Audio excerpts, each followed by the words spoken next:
Nah, nah, nah, my nose running.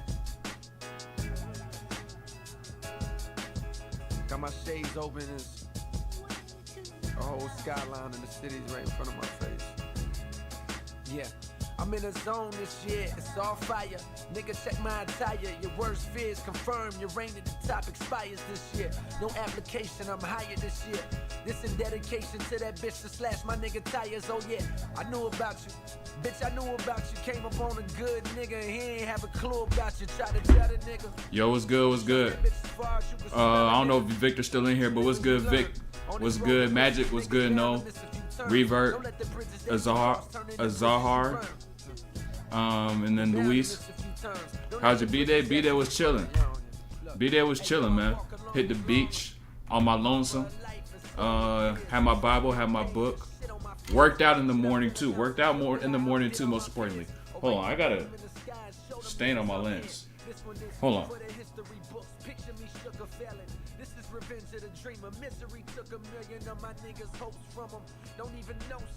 I got a little stain on my lens. I might have to clean that later. But yeah, I was chilling though. I was getting back from the basketball camp but lost in the finals. Damn it. Hey, P, as long as you learn from it, it's gonna be all good, man. As long as you learn from it. The losses hurt, but they hurt the hold on. I got a bar to start the stream. It just came up to mind. Losses hurt, but that hurt is growing pains. Only if you reflect and correct and reflect and reinforce. Had to start the stream off with a bar. I don't know where that came from. Honestly, low-key came from God, but that's a bar though. That hurt that you get from your losses, the hurts that you get from anything that deals with failure, being unsuccessful, those are your growing pains, man. Those are growing pains. So, how's your birthday? Yeah, like I said, I hit the beach by myself on my lonesome. You know what I'm saying? Baked the cake. What else I do? Just learn, relax, chill a little bit. You know what I'm saying? Just appreciate the life that I live. What's good, Gio? And then also, what's good, Magic? Become a rapper at this point? Nah, that's wild as fuck. That is low-key an aspiration as to which I do have one day to be able to write some stuff. But I don't even know if I'll ever release it. But music is always something that fascinates me because rap is poetry at the end of the day. And if you really do look at poetry through time and how it's been made and developed, it's come from philosophers and has been rooted in wisdom. And so if you're able to branch those two things together, wisdom, and then also a cadence, a style that's going to allow people just to groove and to flow, then that's very powerful music. Because where a lot of people do get caught up is that they think it's just the cadence, right? They get hooked with the cadence and they only think it's about saying things that people want to hear instead of saying the things that people need to hear, right? And so now you begin to make music that's not at a high level, that's not at a high vibration, not at a high frequency. And so what ends up happening is that people now get dumbed down and numb to this low level of activity and consumption.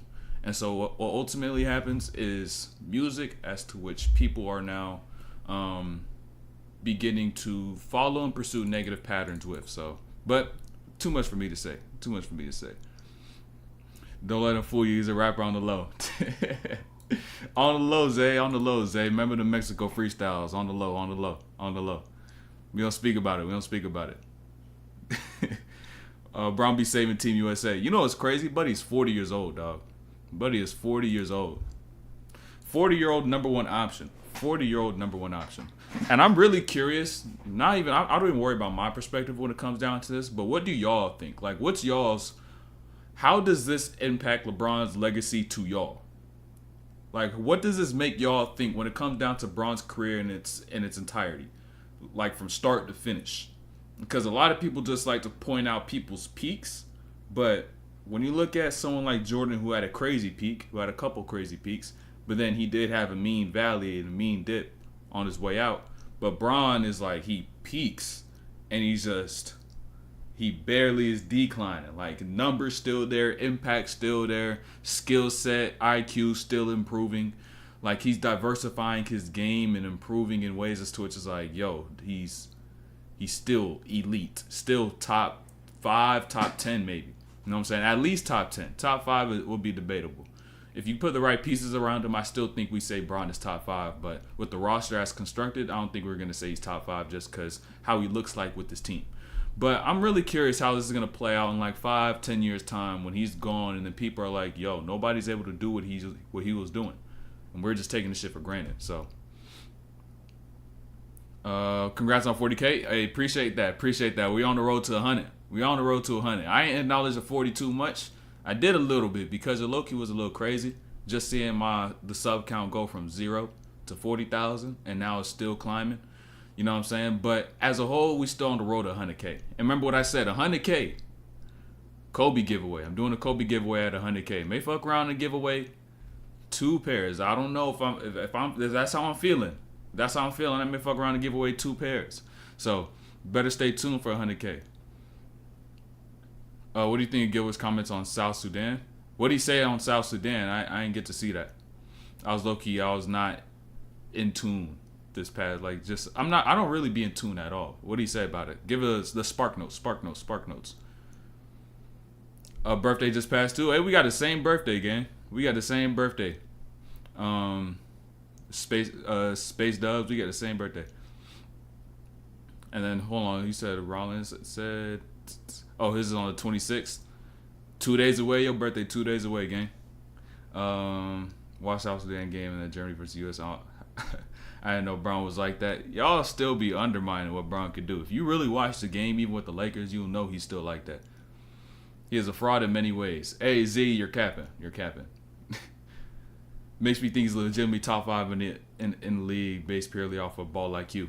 And the thing is, his athleticism is still like way above everybody else. Even though he's 40, like that shit is still like he's in the top 2% of athleticism in the NBA. If we're like looking at 450 people, the top 2% means 450 times top. Actually, I don't know, because top 2% means he's in the top 9 in athleticism. There's some athletic motherfuckers in the league. I ain't gonna lie to you.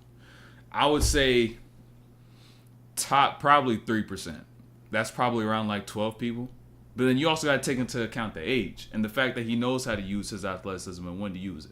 Actually, I don't know. Definitely not most. Yeah, not most. Probably top 4 to 5%. Top 4 to 5. Probably top 4%. Top 4% is more accurate. If anything, Bron made his weaknesses and strengths, which allows him to dominate with his old age. That's what his skill will do for you.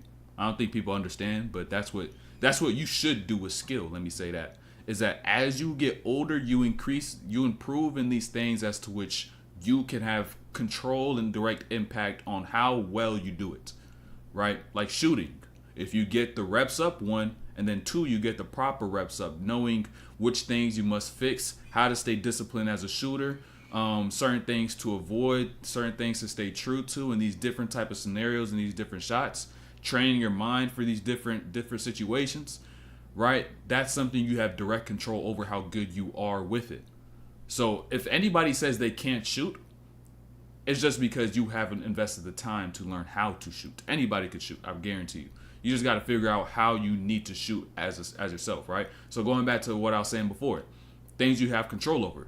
His shooting, he's improved that. His handle, he's improved that. His finishing, still an elite finisher. Like a lot of people probably thought back in the day, oh, he's just gonna come in, dunk on you, hang over the rim, and just finish over the top. But Bron really got lays. Like he'll spin a couple shit off the glass if you really need to. Right hand, left hand, whatever he needs to do around the rim to get his finish off.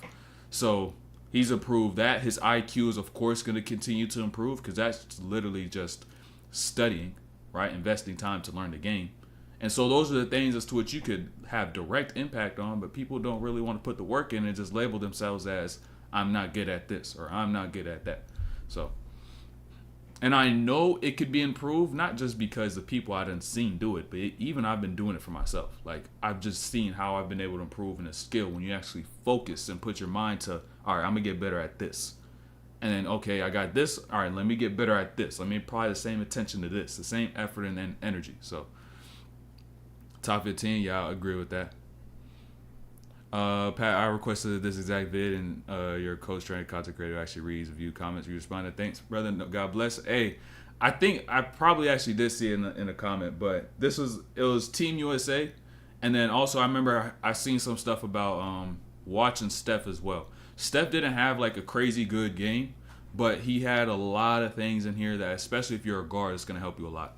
A lot of things that's gonna help you get better. So, especially when it comes down to pacing and angles and just seeing things as to which you know, but like you just need to actually visually see someone do it, and it's like, oh, that's how you do that. You're gonna see like 2 to 3 clips that are really gonna hit home when it comes down to those things. Where was I at? Okay, yeah, past there. I think I got down here to Magic. What should their starting lineup be after KD come back? First of all, AD should be in a starting lineup instead of Embiid. And then once KD comes back, take out D-Book. I'll probably take out D-Book. Bron, KD, Drew. Even I guess you could put Drew. Bron, KD, Drew, Steph, and then AD.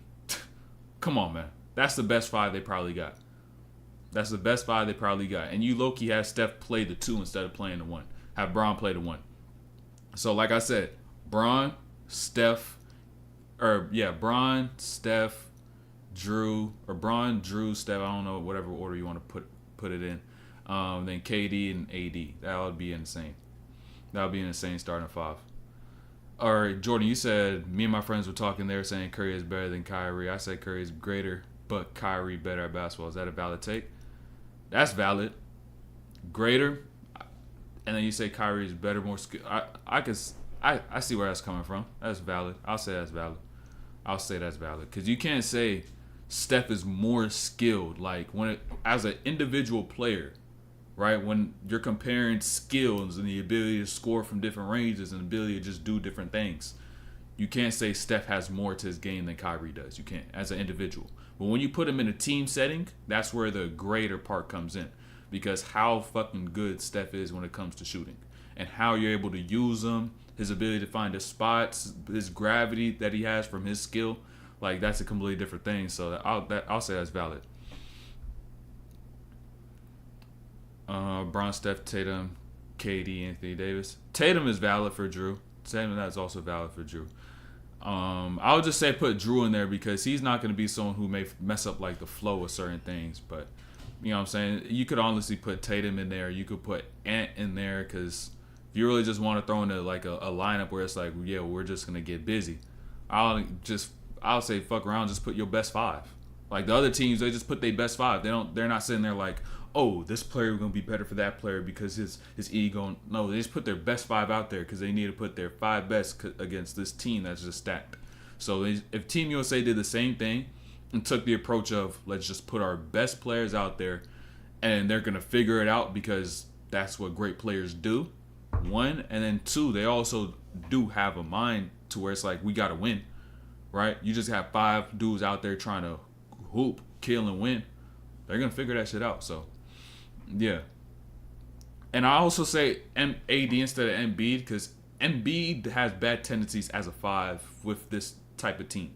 Like he plays too much around the elbows. He plays too much around the mid-range and stuff like that where you just need someone to be in the paint to get down there, get dirty, get busy, get boards, all that stuff. And Embiid doesn't really have the habits of it. Bron freaking nature. I agree with that. Any tip on how to break down film? Look at what a player's seeing and don't look at what the player's doing. After you look at what they see, look at what they do, and it'll make sense. Yo, just joined. Haven't been here in a bit. Congrats on 40K. Appreciate that. Discord has been helping a lot. By the way, go join the people. Yeah, down in the description, you're gonna see the school community and you're gonna see the Discord. The school community has my shooting program 6 weeks in, about to drop in the next 2 weeks of the shooting program this weekend. So it's going to be 8 total weeks thus far. It's going to be a total of 12 weeks for the shooting program. That's been my main focus on there. I also drop just workouts sporadically throughout the week. So you may catch a plyometric workout. You may catch a vertical jump workout, a defensive workout, a shooting workout. plyometric, individual plyometrics and stuff like that, workout stuff. So make sure you go ahead, join there, and also join the Discord, because I put some of the stuff that I put in the school in the Discord, so you can get a little sample. You know what I'm saying? Still, everybody still got to eat, so got to show everything to all the community. So make sure y'all go join both of those down in the description. Drew for the defense for sure should start over Edwards, but then they could flip flop and depending on who they are playing. Yeah, they could do that. But like I said, if you just want to put a lineup out there and just cook, you just gonna put Ant instead of Drew. You gonna put Ant instead of Drew. Kyrie, the best hooper in the world. Hey, if they playing ones, it's gonna be hard to stop them. It's hard to be able to deny that. It's gonna be hard to deny that. How do you organize your notes when you're writing down where you are film studying? I don't be taking notes crazy when I'm studying film nowadays. Like, especially if I'm like, say if I'm streaming, a lot of the stuff I just remember. I'm not gonna lie to you, and I know because I know how to filter out what I need versus what I don't need. And so I'm not going to spend all my days looking for answers to everything, because I know at this day in itself, it's a season, right? This day is encapsulated in a season that I'm in right now, focusing on getting better at something. So I'm not going to try to get information on everything. I'm only going to get information on things that apply directly to what I'm going to need to improve myself and whatever I'm focusing on. And so with there just being so much information out there, everybody wants to pick and pull at everything and try to apply it all at once. But when you try to do that, you're not going to be able to get better at the speed and at the extent as to what you need to become great, because you're putting too many of your eggs in too many baskets, right? You're diversifying, you're spreading it out too thin.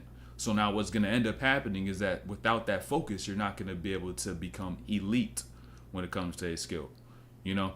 So as a whole, like I always have a good ability to filter, to be able to funnel certain things that I need and what I don't need into what I'm going to remember for the moment, and then I'm going to go and apply it. So when I do my studying, I may be sitting there on one concept for quite literally like 45 minutes. And since that one concept took me 45 minutes in itself, I now am very knowledgeable of it front to back. And the next day, say if I go to work out, I know exactly how I need to apply those things, right? I'm not going to go on hop between a bunch of different concepts when I'm sitting down and I'm studying. I'm going to make sure I'm on this one. And sometimes, honestly, like the other day when I was studying, I had one concept that I was thinking about, writing about for about 45 minutes. And I don't even think I got past like, if there's like 8 parts I could have got to that in that one study session, like within that concept, there's like 8 things I need to get to on this one topic. I got to one of them, and that took me like 40 minutes. And so I'm gonna need to go back and then hit the second part to that, do a third, fourth, fifth, and can just have a continuation. But certain things do a lot of things, damn near everything requires you to invest your energy into it, like mentally, to be able to focus on it and not try to go between a whole bunch of different things. So y'all really need to become a master at something. You need to invest that level of focus and energy when it comes down to whatever you're studying. What do you think about Dylan Brooks walking right in front of it? That's just fluff. It's just fluff. Like, it don't really matter. It's just like, you do what you do. I do see Tan playing a lot of ISO ball and expedition, holding up the flow that's base. A little bit. I've seen it a little bit. I haven't watched every game, so it's hard for me to define that. Yeah, I read that. Any other thoughts on the situation? So my closest gym is like 15 minutes away by car, and it has a court. So I can't get to the gym because I can't drive yet. Was thinking of buying a power rack from my house so I can have unlimited access to it, and I can use it more consistently. So should I buy a power rack or a membership to the gym? Whatever you'll be able to use that's more accessible. And if the gym has a court, I know you could be able to find a bus or some shit to be able to get you to where you need to. Like, the thing is, I don't think you realize that you'll probably be able to find your way to the gym every single day if you really put your mind on, I'm going to find my way to the gym. If you sat there and said, I'm going to make sure I find a way to get to the gym today. I guarantee you'll find a way to the gym every single day, and you'll find a way back home. I promise. You just got to be intentional with it. And you got to commit yourself to it. Like, literally wake up and say, my day will not be complete unless I get to this gym. Right? If you wake up with that intention, with that focus, that commitment, every single day you will find a way to the gym, and every single day you will get better. So even though you can't drive and maybe 15 minutes away, You can meet somebody at the gym. You can meet somebody at the gym if you're just socializing, building relationships like I tell y'all about. It's like, oh, I'd be going to the gym at this time and I'd be passing right by where you live, and before you know it, you're carpooling with somebody to the gym every day. Or you could be like, all right, there's this bus that's maybe 3 minutes away and they pass by a gym, and from the gym, from where the bus stop is, I may have to walk about 8 minutes, and now I'm able to get to the gym that way. Like it could be a bunch of random stuff. You know what I'm saying? You could get a bike. It'll be a 30-minute bike ride or some shit like that, right? Get a bike and go to the gym. You had the intention of, I'm gonna make it to the gym today, and there's absolutely no excuses, and it's going to happen. You're gonna find a way to get there. So if that membership is whatever it might be, me personally, I'm finding a way to get to the gym because they got everything I need, and essentially it's going to save me money as well. Essentially, you could get a power rack, but they got the power rack, they got the dumbbells, and they got the court, and they got people you can play against. That in itself, you can't pay for it. So, I have this theory that Drew won. Giannis is deep on his way because Giannis is an elite help defender, but needs a defensive point to traffic to him. I don't know. I would say he won Giannis's defensive player of the year. On the ball, Giannis isn't that great of a defensive player, but that's a conversation for a different day. Julius Randle on the Knicks. Me personally, if you ask me, if I was the GM of the Knicks, I would be looking to move him. But that's not my call. I don't know if he's really rocking with the Nova Knicks right now. You know what I'm saying? I don't know how well he fit in with the Nova Knicks. Nova Knicks looking very Villanova-y. So I don't know if he has a great spot there. I think he get a better fit, a better 5-man, most importantly, because he lost Hartenstein and Mitchell Robinson is not dependable. So if you could get a solid 5, like a Vucevic or something like that, like I'll actually go and get a 5. Tips for tryouts for high school. Hey, Nate, just be the loudest person in the gym on defense, especially on defense. Say everything. All you got to do to communicate, I don't think y'all understand, but communication in basketball is as simple as you saying everything you see. If you see it, say it with your words. No matter how many words it takes you to say whatever it is, say it. And as you speak more and more, you'll get better at keeping your language more concise, so you could deliver the point and deliver the message to your teammate in a more efficient and timely manner, right? That's where you begin to get into terminology of basketball that encapsulates something that one person would spend 12 to 15 words on, but you use 3 to be able to say exactly what you see, right? But you just got to start somewhere. You just got to start speaking, so that you speaking in a way as to which you're just communicating everything you see. It's just that simple. That simple. And it's going to help you in life as well, because you'll be better at giving people an illustration of your vision or whatever you may be thinking about if you do get in the realm of business especially. So it's going to be vital that you do that.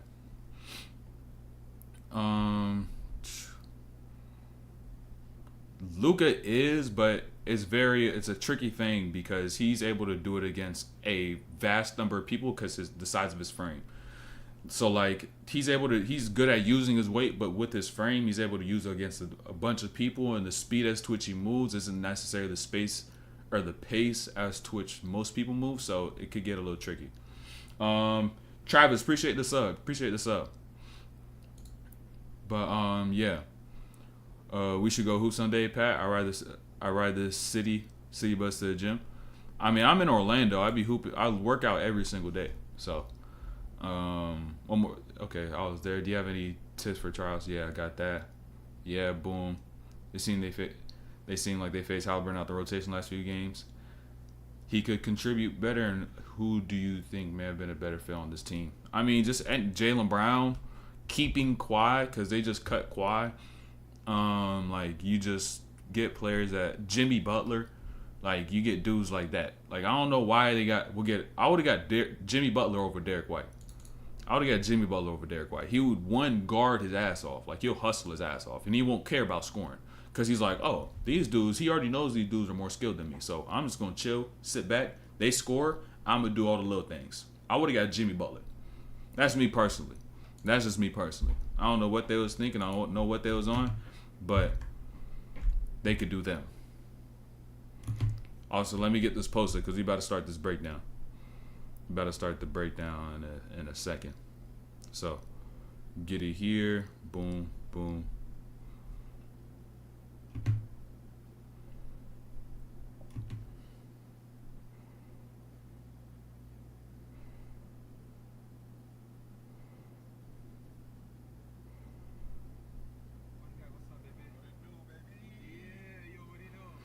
Hey, causing conflict. Appreciate that sub. Appreciate that sub.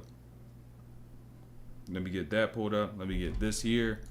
Let me get that there. Boom, boom, boom, boom. Got that, got that. Throw that up.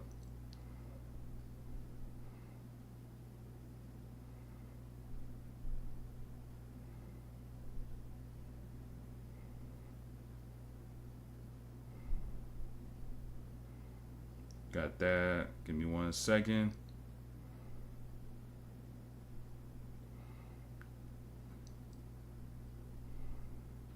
Get that there. Get that there. Get that there. And then we upload it to the story. You upload it to the story.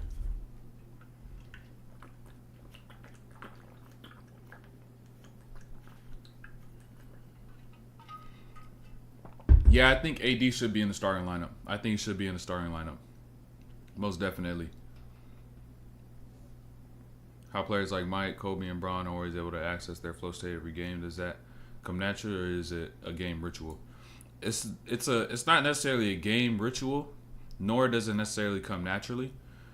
Or ritual helps you get to that game flow, right? It helps you get there. And it's kind of weird to say, but you have to be able to consciously be subconscious. Being in a state of flow, you're just subconscious, right? Where everything you're doing, you're not putting any full thoughts into. You're not thinking in sentences. You're not really thinking in words. You're just flowing, right? And so you have to intentionally keep yourself in that spot in basketball.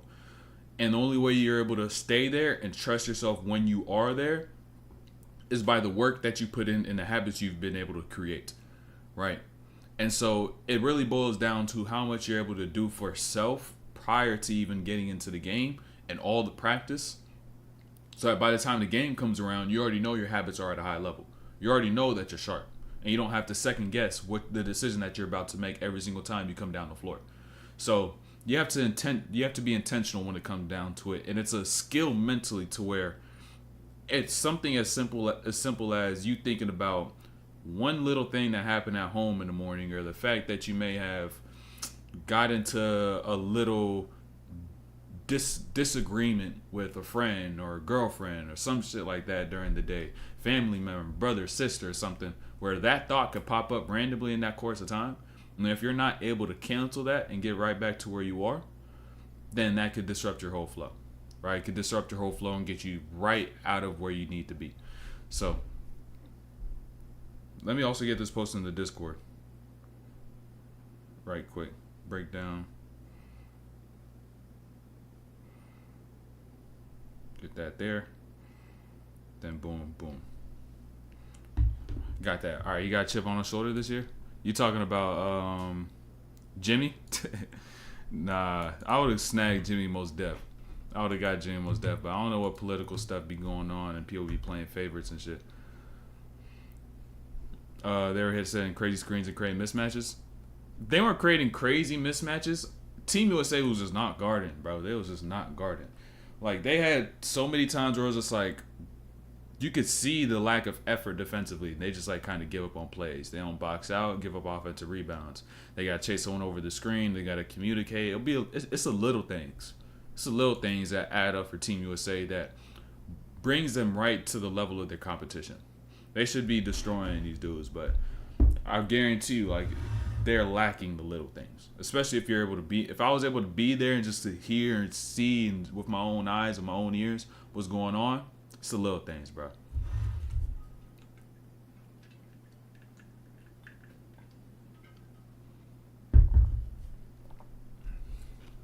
Ultra instinct equals game flow?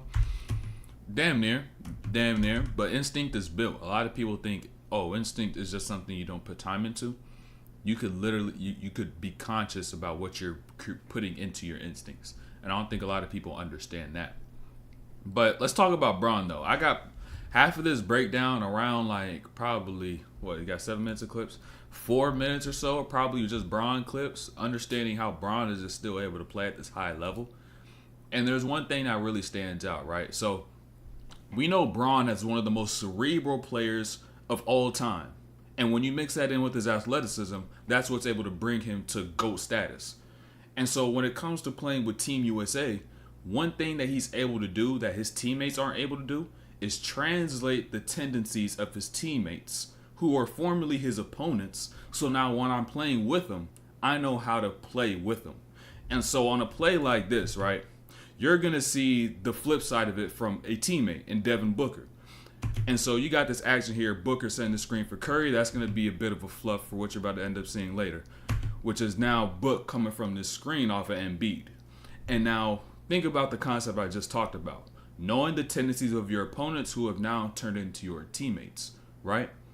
And so if you think about Embiid, him playing in Philly, when you play against him, you know what he likes to do. He likes a short roll. When do you ever see Joel Embiid hard roll to the rim, right? And if we're going to keep it a bean, if we see Joel Embiid hard roll to the rim, who's stopping him?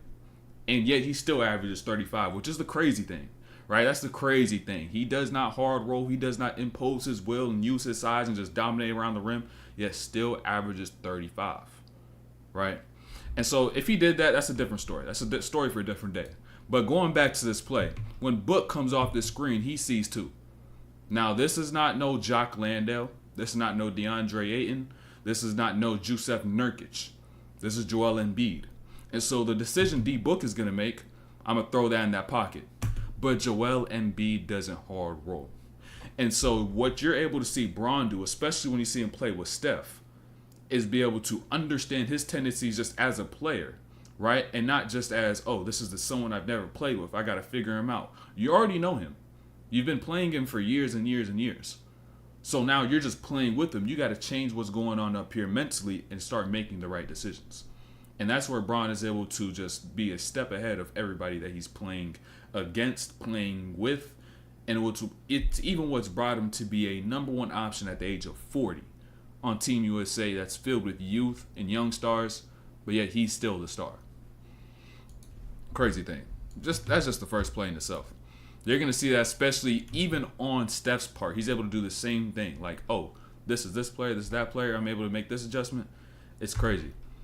So now let's move on to this play, though. This next play. So at 40 years old as a number one option, to be able to just do this, mind you, 30 seconds in. 30 seconds into the game. Off one, reverse right there, dunk with two. Like, I don't know what Braun be on, right? But what separates Braun's athleticism from everybody else is how he's able to use it in that 94 by 50 NBA court or this 92 by 49 FIBA court. A lot of players aren't great athletically because they don't know how to apply certain things. The speeding up, the decelling, the timing, the coordination, all the rhythms that come in with the game of basketball on the actual floor in itself, so they can be able to put themselves in the best spot and take advantage of their skill and talent. Braun, in a situation like this, right? I just want you to watch the timing of this play. Jumped right there by Franz, right? He jumped that lane, thought he was going to get the pass right there. And so what ends up happening is that at this point, it doesn't seem as though he could really get the lob because that jump happened, the timing is off.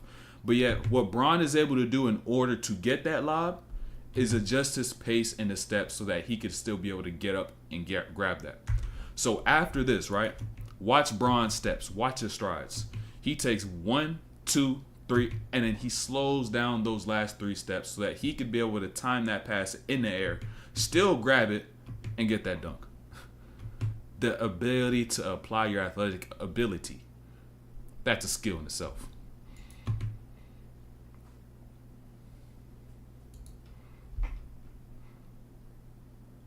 And now let's get to this play with Steph.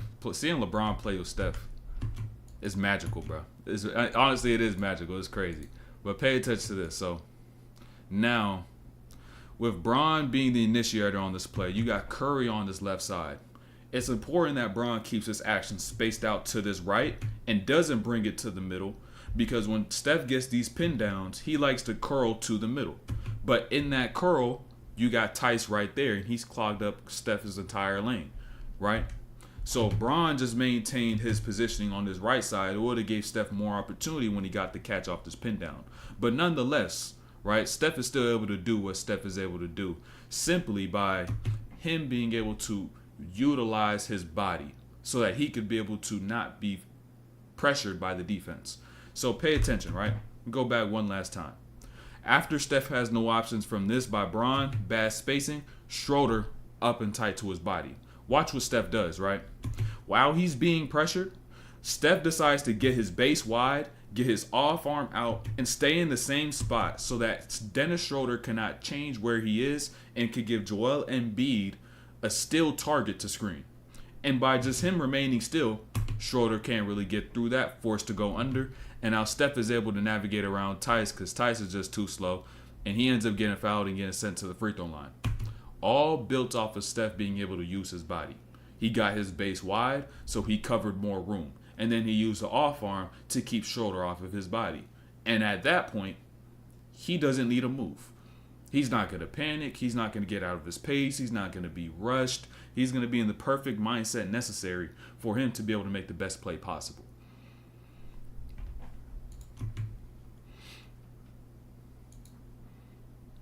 And now let's get to Steph defensively. Pay attention to this. So, Steph already knows what they're about to run.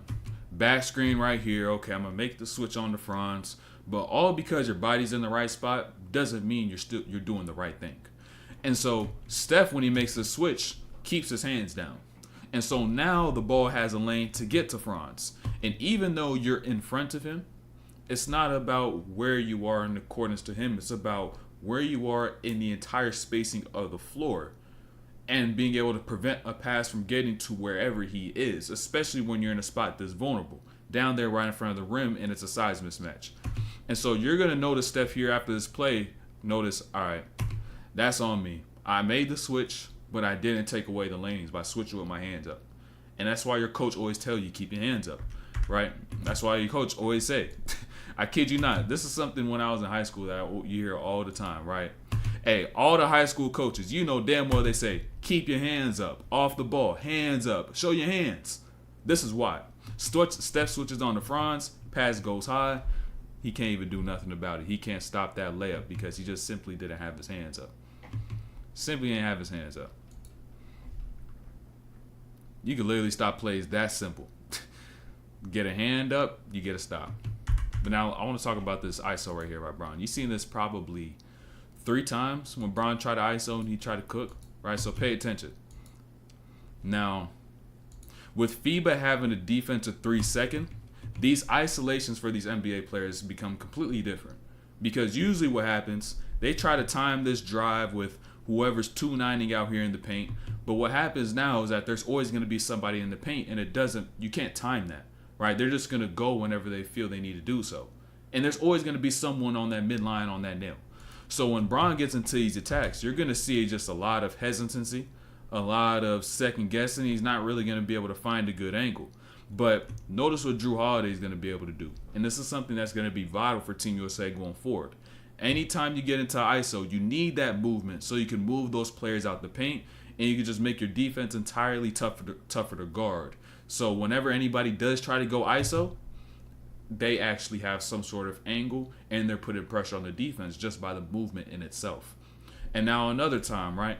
You got Braun on this right side. Pay attention to Drew Holiday on this weak side. And mind you, Drew Holiday is not no Stephen Curry or Klay Thompson. Drew Holiday is just the Drew Holiday we know. Defensive player will give you abundance of stuff offensively. Not at a crazy high level, but he's going to do it effectively, right? And so all for me to say that in order for you to move off the ball, you don't got to be some supreme elite shooter.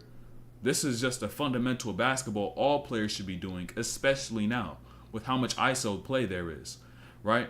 And so pay attention to Drew Holiday in the situation on the weak side. Braun gets into this post up. Franz has a responsibility of trying to see the ball and see his man. But what's going to happen most times in this spot is this player is going to get their chest to the ball and lose sight of the person that they're supposed to guard. So what Drew Holiday is going to do, understanding Franz can't see him, flash into the paint, oh shoot, I'm late.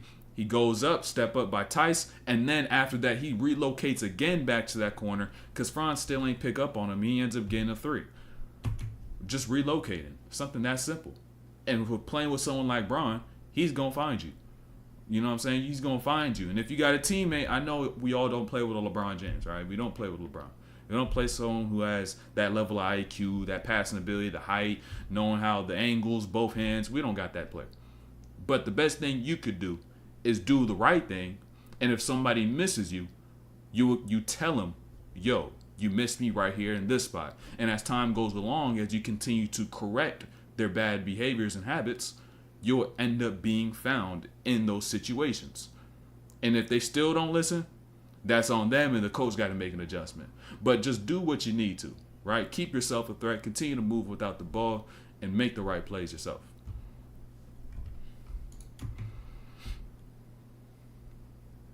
Now I want to talk about Germany's defense on this play. I want to talk about the defense. This was a play I was like, yo, I got to show this. I got to show this. So pay attention. So this is what real team defense looks like. Look at Germany, right? You got Tice on AD. Bam gets this catch. Cross screen happens with Ant and Tatum. Watch Schroeder. He clips Tatum to slow him down while Franz goes under. And even after Tatum gets past there, Tice right there on the tag. Franz right back for recovery. And now pass gets thrown to Ant on that other side. Now you got this roll by AD. Tice is showing to Ant while Dennis Schroeder is behind the play. AD makes this roll. 7 tags in over here. Hands high.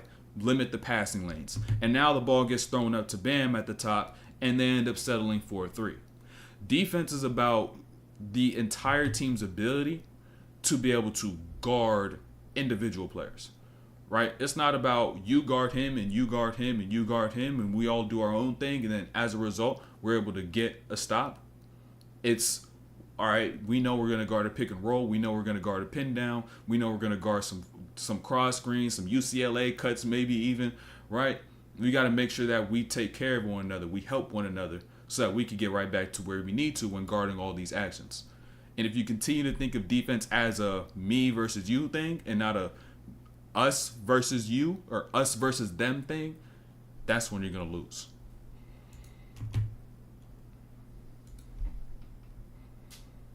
And now this is the second half of the play. They ended up getting offensive rebound.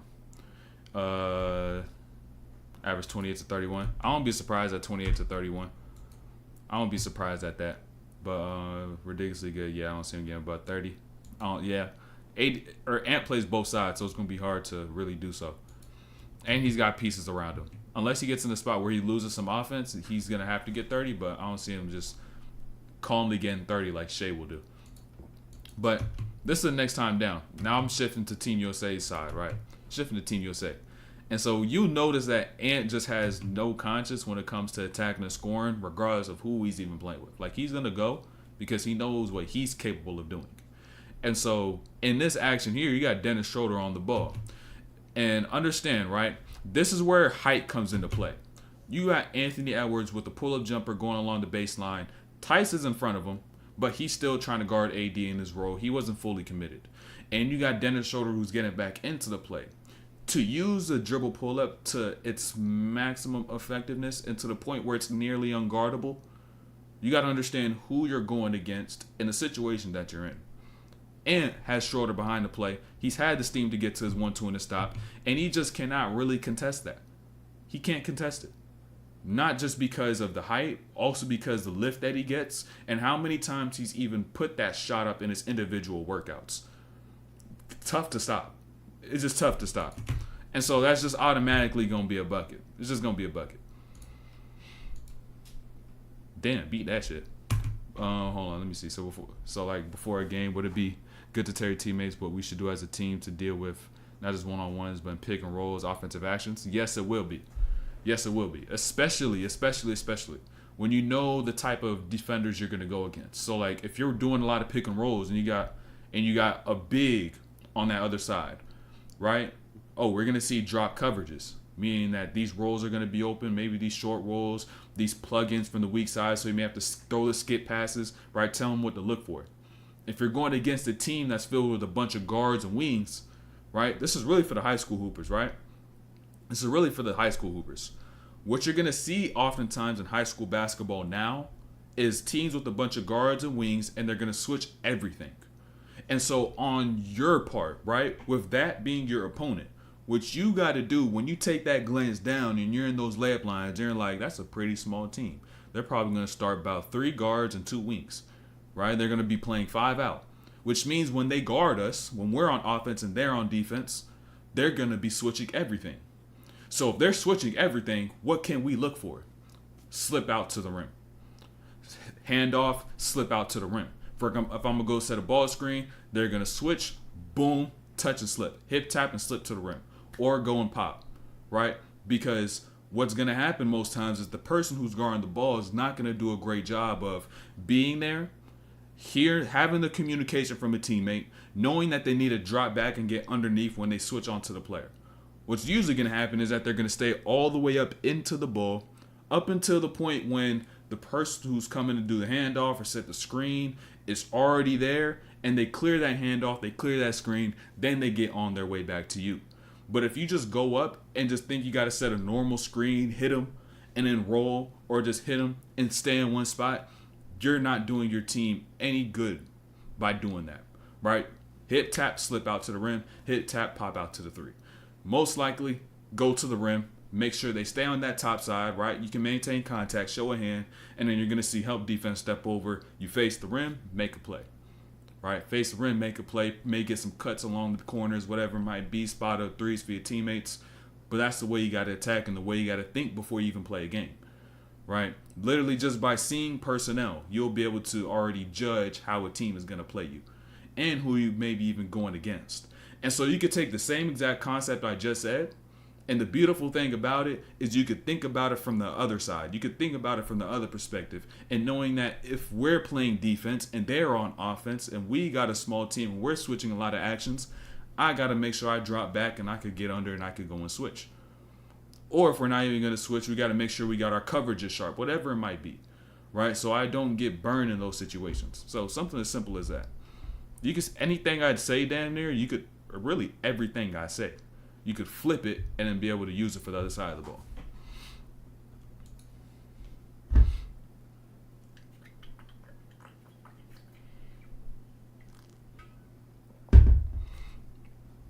Eagle Academy of the system, 7 seconds or less while taking advantage of mismatches. You don't see too many coaches like allow people to play freely, especially at the high school level. But I want you to watch Steph on this play, right? Great block here by Braun. But look, watch Steph, right? As he runs left, he turned back. And now he's going to keep going middle. And he realizes, oh, shit, I got Braun running on this right side. So instead of going to the left side, I'm going to go back to this right because now Franz has to make a decision. Do I stop Braun, who's running to the rim, or do I stop Stephen Curry, who's sitting at the three-point line? And you know he's going to take away the 2. So now Steph gets an open 3 because he thought the game in literally 0.5 seconds while running the floor. I'm telling you, little things like that is what makes someone like Steph get all these open 3s, right? Just knowing where to run in accordance to who you're playing with. And so if you've seen Steph and Braun on the same team, GG's. GG's. Because that literally is unguardable. You can't do shit about it. And I'll talk about these Braun ISOs as well. I want to talk about Embiid now. I'll talk about Embiid. I got a couple plays on Embiid. So pay attention, right? Pay attention. So the second you see LeBron with Dennis Schroeder on this wing, Steph already knows the deal. He's clearing out from this corner. Braun turned his back. He's going to get into a post-up. But the spacing is the most important thing now. Whether Braun wants to score or he wants to make a play to a teammate. And so as Steph clears out, you know he's going to go to the three-point line. But I don't want you to look at Steph. I want you to look at Embiid, right? Because Embiid's spacing is terrible. And now since Embiid is deciding to play around these elbows like he does with the Sixers, and he did not break this habit playing with Team USA, the opportunities you're able to get in this situation are not going to be as great as they should have been. It's going to be very limited. In a spot like that, he has to change his habits and understand, okay, If I got D Book on this side, I got Steph going to this side as well. Those are two snipers. Those are two shooters. As the big in the situation, I'm not going to sit here and clog up spacing in the mid-range to take a jumper. If any jumper we take is going to be from them. I got to make my living down there in the paint. So instead of sitting here around this block and trying to set a screen when you already know Bron's going to see too, you sit down here around this dunker. If Embiid decided to stay around here at this dunker, that now puts pressure on these two players to guard Steph, D-Book, and Embiid on that weak side, while Tice decides to stay over here at this elbow. And two players are on Bron. Bron will find whoever's open. It's just now a matter of, are you going to space the floor properly so he could be able to find you and get the best quality look, right? So what ends up happening, this should have been a pass that's determined by the person who's making the first pass out on D-Book or Steph or Joel Embiid being all the way down here. You pull this defender down here with you. Extremely tough to guard. Kick out, swing, open three. Or kick out, swing, dump down, two right there from Embiid. Franz is not stopping him under the rim, nor is Schroeder if he's the one who's going to rotate out from Bron. You're cooked. But now regardless, you're cooked because you had bad spacing over here in the mid-range.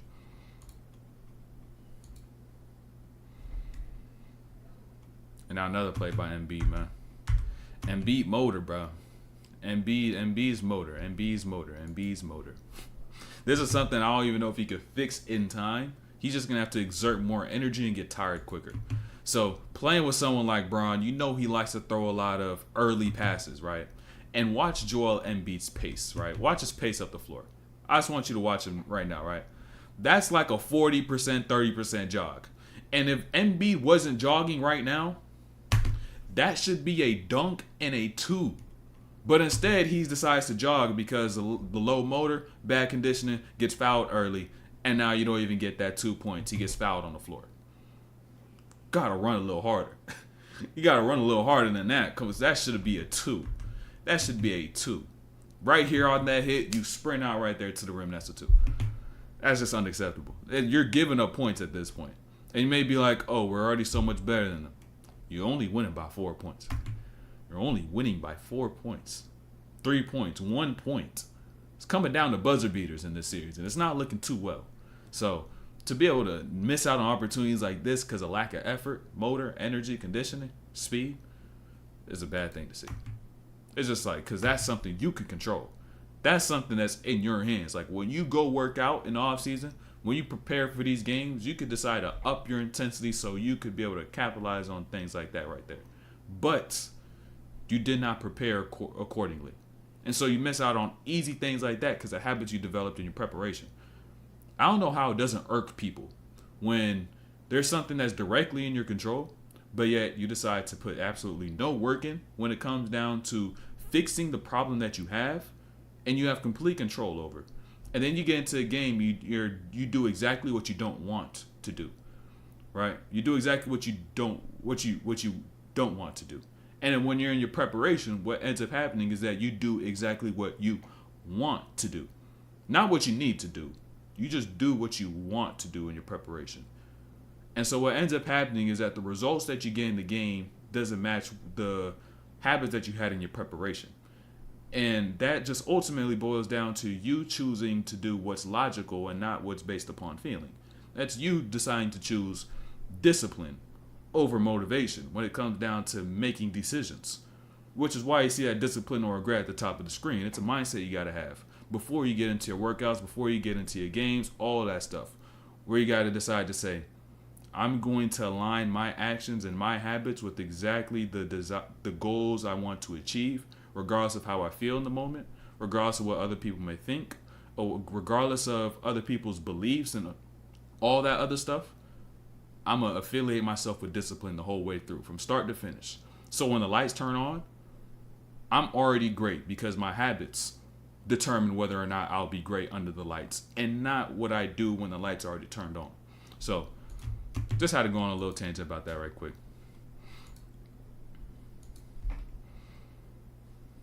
Let's get back to this play here. I want to talk about Steph for a second. So this is also just reading action. I'll put a few plays throughout games where it's like you just could not read the action properly. And it's going to help you all a lot when you run your plays. So Pay attention, right? So D-Book is going to be the one responsible for reading this action with Ant and Steph. And the second that D-Book sees Ops get clipped on the screen and be behind Ant, you got to fire that pass in, especially because Tice is still connected to Bam. And so if you lob that pass to the rim, that's a 2, right? But he isn't able to make that read. So when you see that in your sets, when you're playing high school, college, whatever it might be, pro, throw that pass, especially when there's no tag. And especially if you got someone like Ant who's that athletic and could be able to grab that and just finish right there and then, right? And so now I want you to shift your attention to what Steph is going to do now, right? Pay attention. So notice, when Steph catches the ball right now, he's a threat to do nothing. He can do absolutely nothing. He can't shoot. He can't finish. All he could do right now is pass. Like I said, he's a threat to do nothing. But the second he decides to utilize his pivots and then get himself faced up to the rim, he is now a threat to do everything, and now the power is in his control. And so he could actually be able to face on and attack the rim, find his angles, and be able to get straight to his spots. All because he used his pivots. And so understand, you do not need to dribble to create angles. You could use your pivots. Something a lot of people these days can't really even understand. NBA has to retire before you end up like D-Rose. That's crazy. Yo, 40 cast where you get 1K more subs each stream. Remember we had less than 1K? Hey, that's the OG day. That was a while ago. That's about 2 years ago, man. I think coming up on next week, I'm not sure what day exactly, but maybe like next Friday will be my 2-year mark on like posting content. I think, or the first clip I've ever posted like on my Instagram was on August 2nd, 2022. The first basketball clip I posted was like around October, November. So we're coming up on about 2 years now. Coming about 2 years. And mind you, we was posting, you see the number of videos on my channel. You see like 800, 900 something. And so the consistency, bro, I'm trying to tell y'all, bro, it's consistency. It's discipline. It's just consistency and discipline from the ground up. No shout outs, no paid promos, no collabs. This is just all organic. And y'all same growth, whatever comes to whatever you aspire to do, whatever your goal is, could be the same thing. Completely organic. It just boils down to you and your decisions. So discipline or regret. You choose. But MB does need to be careful for them knees. He does need to be careful with them knees, bro. He does need to be extremely careful. And I want y'all to pay attention to Team USA's defense this time down. Pay attention to Team USA's defense. So now, Team USA is about to play fantastic team defense until the last 4 seconds. So you got Steph on the ball, Ops coming over the top here, boom, we switch that, Steph on the Ops. And now you get into Ops getting this cross screen, boom, Bam jumps out, he switches that. Steph is on a big now. And that's a red flag, right? But they already know this is a red flag. So what happens when Franz lifts up and he throws us down to their big, off ball switch that, you got MB guarding in the post. At this point, you should understand as a teammate, I don't need a help for anything. MB's locking that down in the post. But watch Devin Booker, right? He goes from having to guard 2 to now having to guard 1, and in guarding 1, he overcommits and then isn't able just to stay home where he needs to. Because in reality, MB needed no help. He needed no help at that point in time. And so on D Book's part, his mindset's got to shift. Oh, I don't need to help nobody. You just need to stay home, bro. You literally just need to stay home. That's a one-on-one play at that point. Now this is a good indeed. They growing, and then like you said, you building, stacking videos. Videos continue to stack up. You know what I'm saying? In due time, it's bound to grow.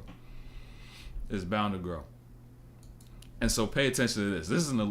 This is something that's Twitch. I don't think a lot of people really understand when it comes to making plays, right?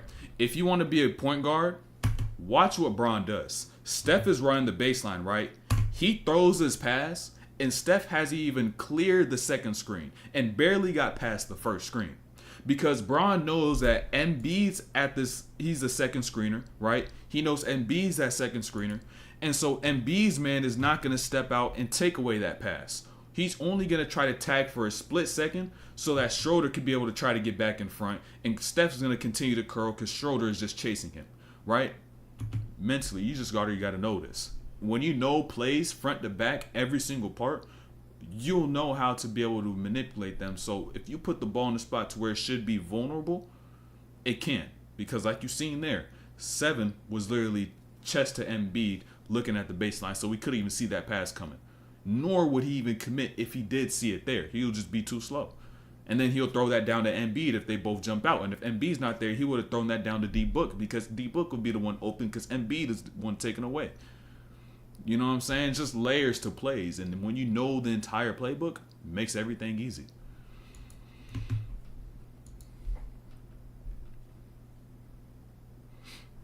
And now I want you to watch Franz. Pay attention to Franz here.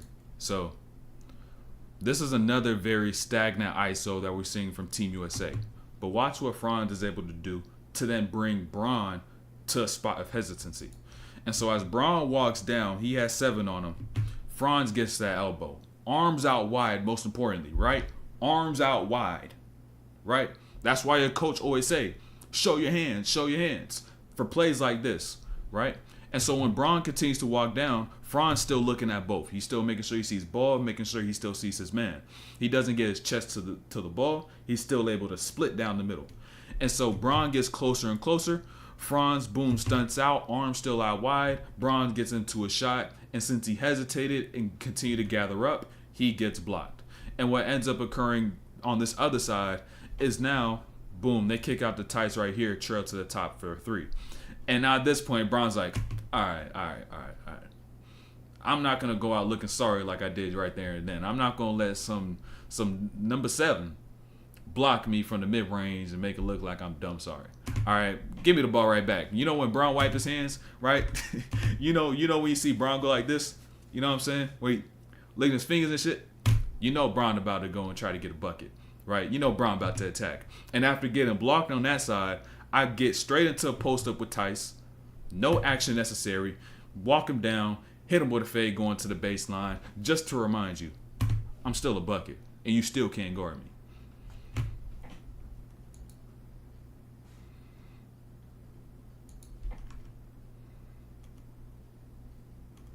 And now here too, I want to talk about this aspect with the lineup, especially with the lineup. And this is probably something. I just thought of something. If Team USA ends up playing France, we're gonna see a Wemby, or unless they play a zone, we're gonna see Wemby guarding KD. We should be. Because thinking about how they'll match up, Rudy's going to be the 5, will get Embiid. Who's the next player they'll have to match up with? They'll probably have to go big and put Wemby on KD, and that's going to be a start-to-finish matchup if they play man. That's only if they play man. They'll probably go zone because the other dudes can't guard like that. So, but we'll see. That'll be interesting. That'll be like a one-on-one matchup as to which I'll have to break down the entire string. Like it'll be Wemby versus KD or whatever in the Olympics. It'll be crazy. But now I want you to pay attention to how these lineups are matched up with Germany and US. So you have Braun in this lineup next to Embiid. So defensively on Germany's part, their second biggest player is going to be guarding Braun, right? Because you got Holiday, Steph, and D-Book. So now Braun has Tice on him. And now with having another big on you, bigs don't guard ball screens, right? And they only do so when they're guarding the screener. And so they're solid when it comes down to guarding the screener and playing that drop and communicating from behind. But when they're guarding the ball and they get hit with a screen, they don't know how to move and navigate around that, right?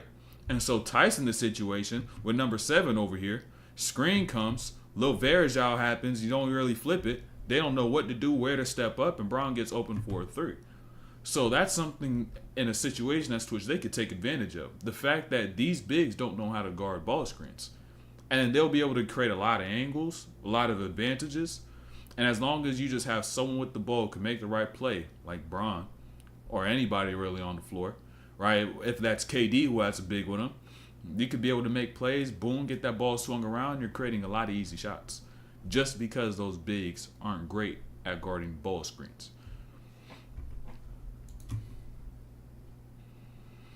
Number 1 at 40 years old. Yeah, that's crazy. That's crazy. When he was carrying the team. I seen someone at the start of the stream, I said, "Look, Captain America." That's wild because it's Team USA as well. That's wild. But P this here too. Hold on. I'm looking at something different. I'm gonna get cooked in those scenarios. But here too. Okay, let's go back. I was looking at something completely different than I wanted to break down for a second. I thought I was onto something.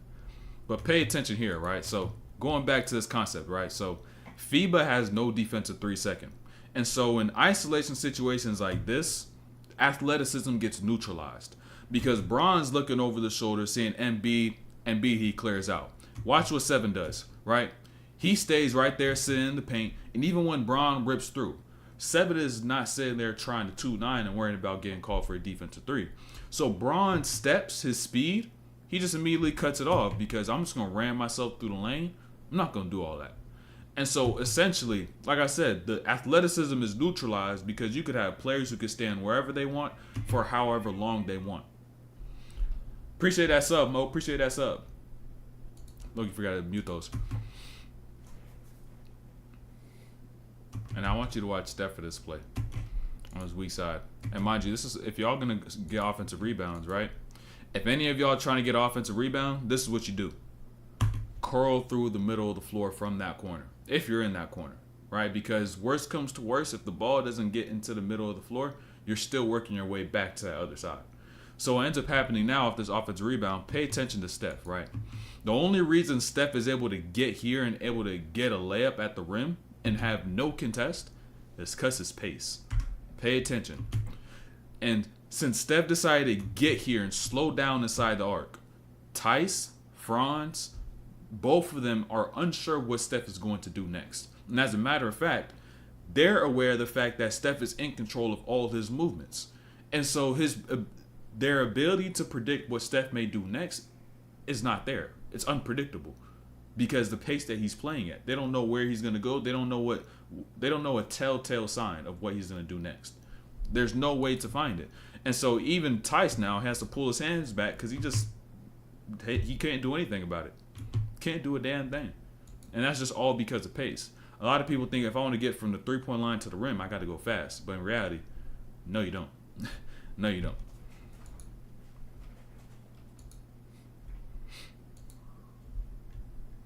And now here too, let's talk about some spacing things right quick. Let's talk about spacing for a second. So, and you saw Ops' hands, but now let's talk about Ops over here. So, if you want to be able to run a pick and roll where you can't have a tag virtually, put your best shooter on the same side of the roller and leave him lonely on that one side. Because White can't tag because Ops is a sniper of a shooter. And on Ant's part, you can't play that aggressive. You can't play that aggressive. And understanding that, all right, we got a shooter on this side, we got a screen coming, we could easily switch this action, have Ant guard Mo Wagner, have Bam on Dennis Schroeder. If Ant is always thinking, all right, I got to get over the top, I got to play with some ball pressure, you wouldn't have to worry about that 2 getting in right there. Wouldn't have to worry about it at all. And I'll watch Steph for a second. Another little Steph clip, so pay attention. You got Bam in the post against another big. Watch this dig. The second that he digs, Steph is already leaving. Where? To get to the corner, and his defender, while he digged, was not in sight of Steph. And so the first step that he took to get back to Steph was where Steph was. And that relocation has now brought Steph to get an open shot from that corner. But despite the fact that he missed, 80 right there with the offensive rebound, go straight up, get that and one, right? But the timing, right? On the dig. When you see that dig happen, you can relocate to the 3 in a different spot, or you can even get into a cut. Because like I said, that first step, they're going to go to where they thought you were and not where you are.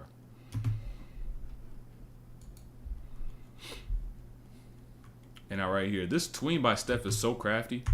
I don't even know what to call it, but I may just call it a Steph tween because he does it so much straight into a step back. And so pay attention though, right? He's always going to be in this little stride. Like he's going to be walking, chilling, pretty vertical. And Steph really likes to use this tween where he could catch a defender out of their base, relaxing, chilling, hits him with a hard tween. Now they're forced to open up. And now Steph usually likes to get right into a step back right off that shot. And so Steph was breaking this game, right? But I want you to pay attention to this. You seen that last play, right? You seen that last miss that Steph had from 3. He was also missing a lot throughout the game. But watch what he's going to do right here after this dead ball and getting a hand on that, breaking up that play. Watch Steph, right? Watch what he does. That self-communication might be the most important thing that you need as a player, because when you step in between those lines, you don't got no coaches to correct you every time you make a bad decision. Every time you miss a shot a certain way, right? You don't have someone to be in your ear the entire time, which is why when you get into these games, when you get into these workouts, it's important that you continuously think for yourself and be able to find the triggers that you need as a player so that you can be able to produce your best level of play. And so what ends up even happening the next play down, right, or a couple plays later, is that Steph is, of course, still going to continue to get his actions ran for him. And despite him having that self-communication, he still might be in his head too much to the point where he could even catch the ball when the pass gets thrown. Try to catch it with one, but with all that heat, a pass by Bron, you couldn't hold on to it. But another contradiction. You know what I'm saying? You got to throw in another but. Pause. You got to understand that he's not going to allow that play previously, the play before that, or any player prior to that to affect the next play that he's going to make. And so even down here in transition, he's not going to drop his aggression or hesitate when it comes to making moves. Because I got Bonga out to play. I get down here, and that ball fake right there forced Franz to stay in one spot and not know what he's going to do next. And so he's not able to commit to Steph, not able to commit to Embiid, and now he's just scrambling at the last second to find something and ends up hitting arm, and Steph gets fouled and one. And so despite shots not falling, doesn't mean you got to stop the game that you play. You must continue to remain persistent in the type of style of play that you play in and adjust accordingly to who you're even playing against if you do need to make those changes.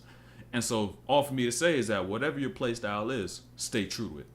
Stay true to it. Despite all the mistakes, despite all the failures that may happen, turnovers, missed shots, stay true to it and adjust accordingly.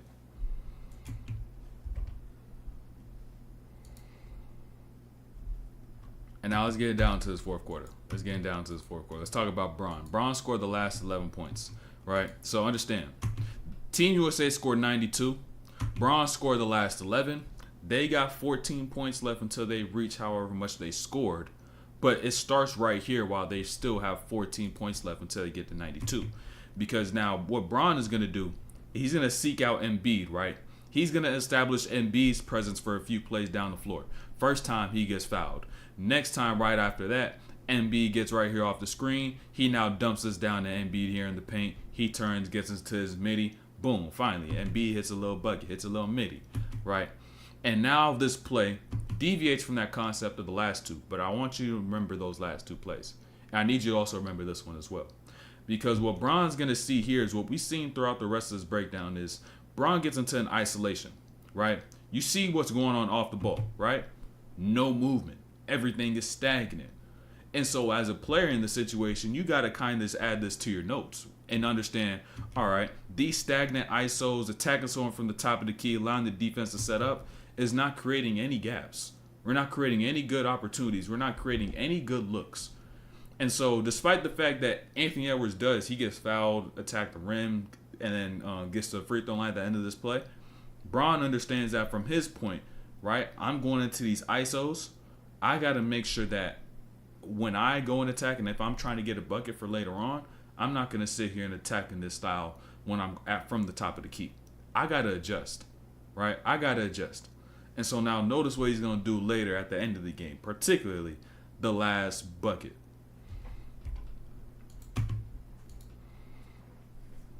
And like I said, this is the end of that possession where they just ended up swinging the ball back and forth, and Ant gets fouled. He gets himself to the line, right? But now I want to talk about the other side of a few things as well. This is where Bron kind of his takeover begins. Bron's little takeover begins. Actually, let me get some water.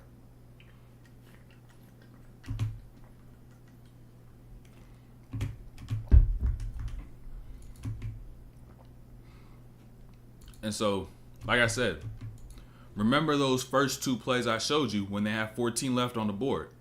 Bron playing off at Embiid. Going down here in transition, the first look is just to see these cutters going down, right? Do I got Book? Nah, Franz got that. Then a short over there. Maybe get into there, get that cut. get into a jump pass, give it right back to Embiid. Embiid got one of our last buckets, right?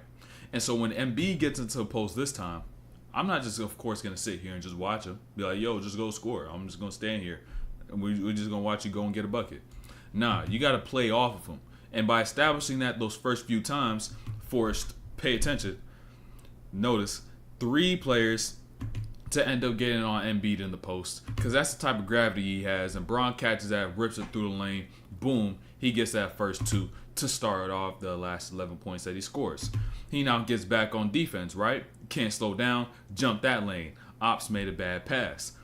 But watch what the defensive habit that is shown in all players at all levels in all leagues is going to be embodied in with Germany right here, right? So Bron got the ball. You got Tice and Ops both on him. These situations, teammates don't really be communicating. They just be running around like they don't got a brain. They don't talk, right? And so they're going to do as they see fit. And when Bron gives it up, nobody stays on Bron. No one stays in front. So Steph gives the ball right back to him. And at this point, good luck stopping Bron. He's really just going to big shoulder you. People down here too little, got too great of a spot because you weren't able to get yourself stacked up defensively. Boom. Bron right there. That's 4 points.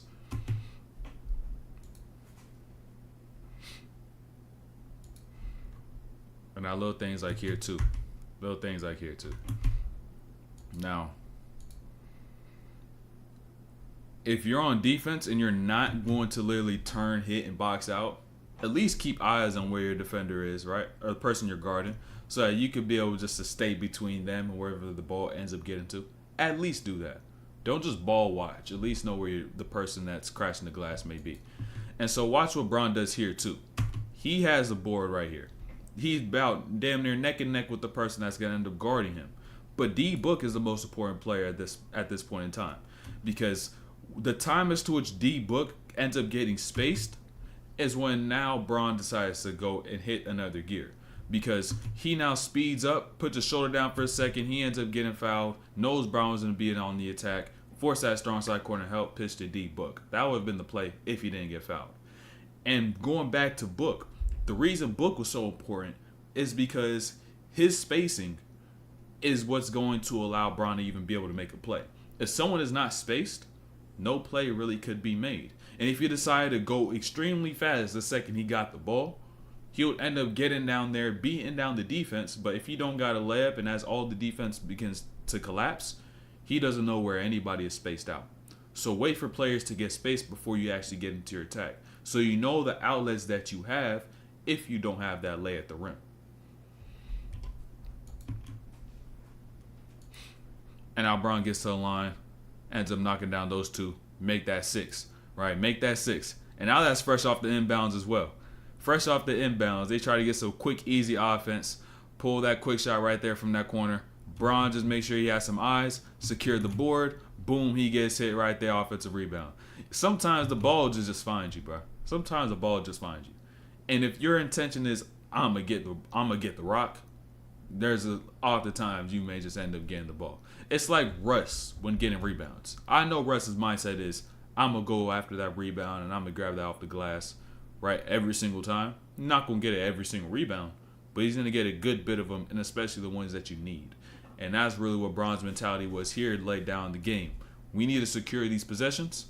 I got to make sure I secure these rebounds that may end up coming my way.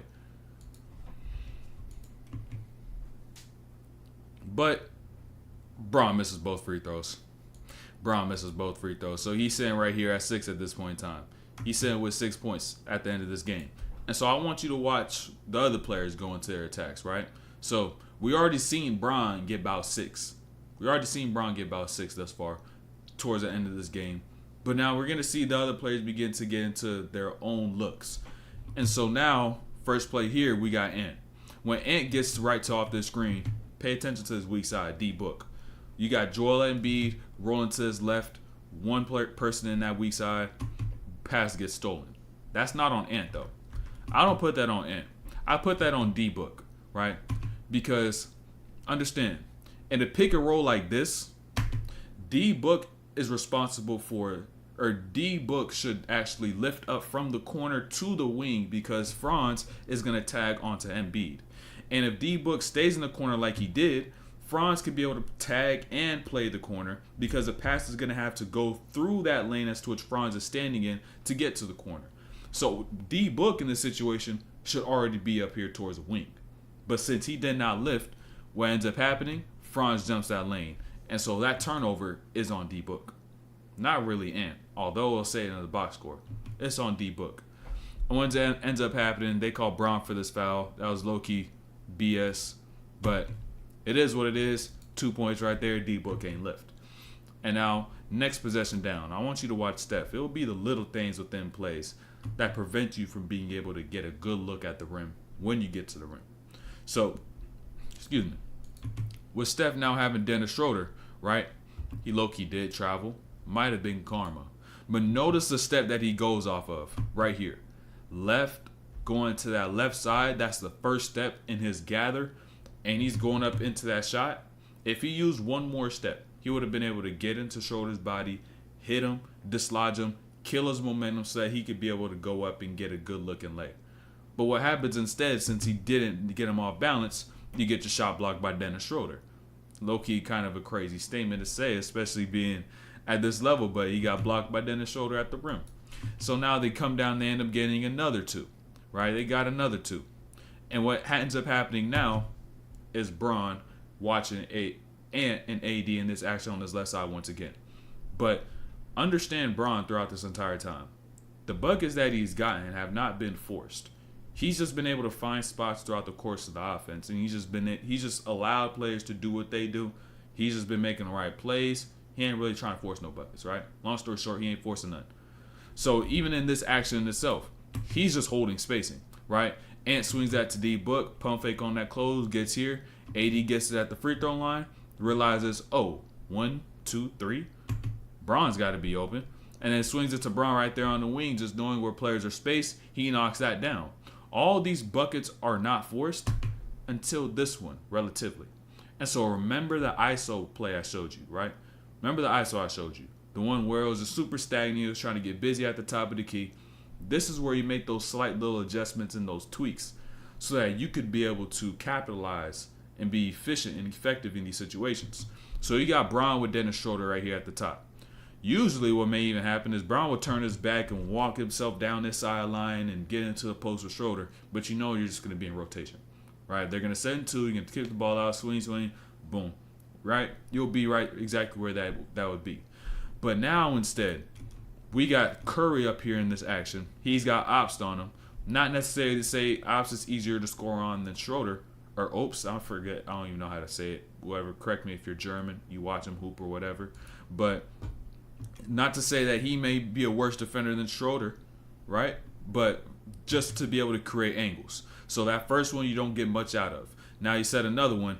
Boom, you got Schroeder commit to one side. He opens up. You get him moving already. He's jumping out off balance. And now Braun is now able to use his size. And the defense isn't able to stack up according to where he is playing from and attacking from because the movement in itself and the gravity that Steph also had in that situation. So Braun is able to get that too, able to score 11 straight, and now he's able to be the number 1 option, especially when it comes to playing down the stretch for Team USA. And so that's the end of this breakdown. We're going to be live again on Friday. Not completely sure what we're going to watch, but we're going to watch something. So make sure you subscribe. Make sure you got your notifications on. Make sure you hit like, you comment. Let me know any recommendations you got. Make sure you also join the communities in the description. Join the school community. Join the DOR Discord server. And also make sure that you sacrifice your present self and you invest into your future self and do everything you need to do to get to where you're here to be. So discipline or regret. You choose.